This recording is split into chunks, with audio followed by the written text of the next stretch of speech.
Assalamualaikum warahmatullahi wabarakatuh. Menjadi pembalap MotoGP dengan jumlah kemenangan terbanyak di musim 2024 ternyata tidak menjamin sang juara dunia bertahan dari Ducati Lenovo Team, yaitu Pecco Bagnaia, mempertahankan gelar juara dunianya. Pasalnya, poin sprint yang diakumulasikan dengan poin Grand Prix bisa membuat perbedaan yang nyata dalam persaingan ketat di kejuaraan dunia saat ini.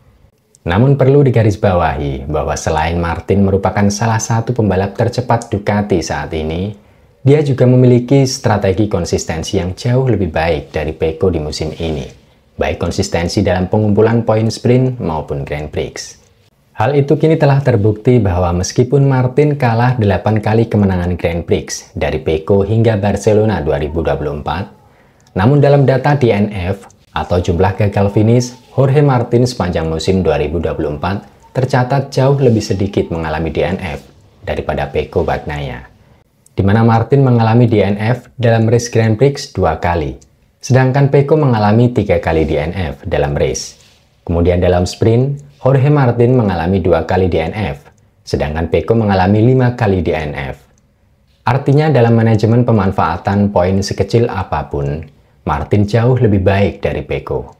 Karena dari data gagal finish sepanjang musim 2024 menunjukkan bahwa Pecco jauh lebih sering membuang poin sia-sia daripada Martin.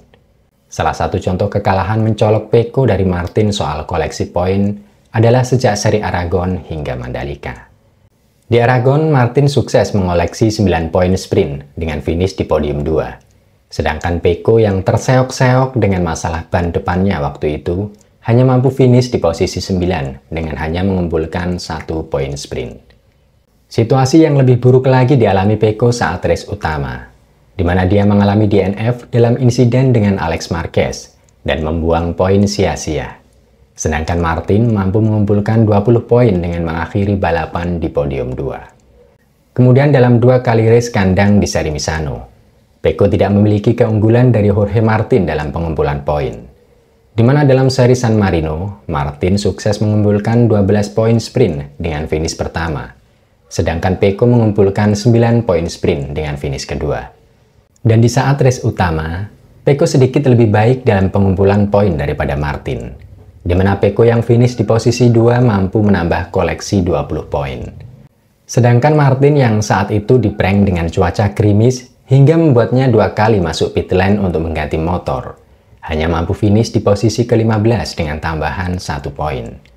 Kemudian dalam seri Misano 2 yang bertajuk Emilia Romagna, Pecco sukses finish pertama dalam sesi sprint dengan tambahan 12 poin.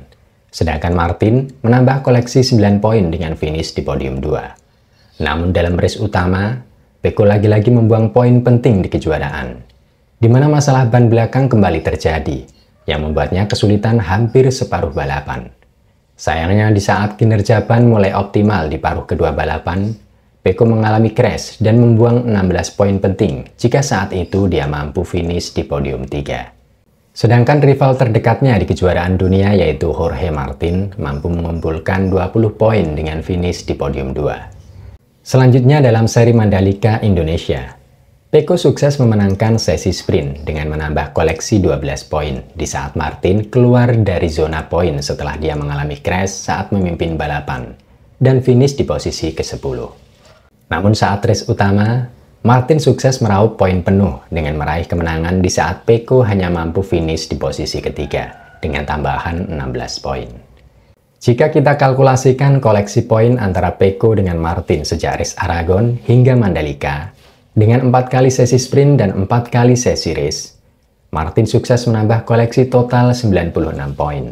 Sedangkan Pecco hanya mampu menambah koleksi 70 poin setelah dia mengalami 2 kali DNF tanpa tambahan 1 poin pun dalam Grand Prix Aragon dan Emilia Romagna.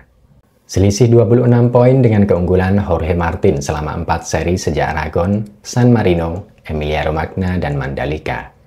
Namun perlu diketahui kawan, bahwa kekalahan Pecco di 4 seri tersebut memang selalu dihantam masalah ban. Bahkan di Aragon saat sesi sprint dan race, Pecco berkelanjutan mengalami slide roda belakang saat start. Situasi yang menurut saya jarang sekali terjadi pada kubu Pecco dan Ducati Lenovo Team. Selain itu, bagaimana cara Peko menghargai poin yang lebih kecil menurut saya wajib diperbaiki mulai musim depan. Karena sekecil apapun poin akan sangat berharga di kejuaraan dunia. Misalnya kesalahan Peko di Grand Prix Aragon. Peko sangat berpotensi mampu merebut podium 3 dari Alex Marquez saat itu dan menambahkan koleksi 16 poin jika dia bisa sedikit bersabar karena secara pace Peko lebih cepat dari Alex Marquez.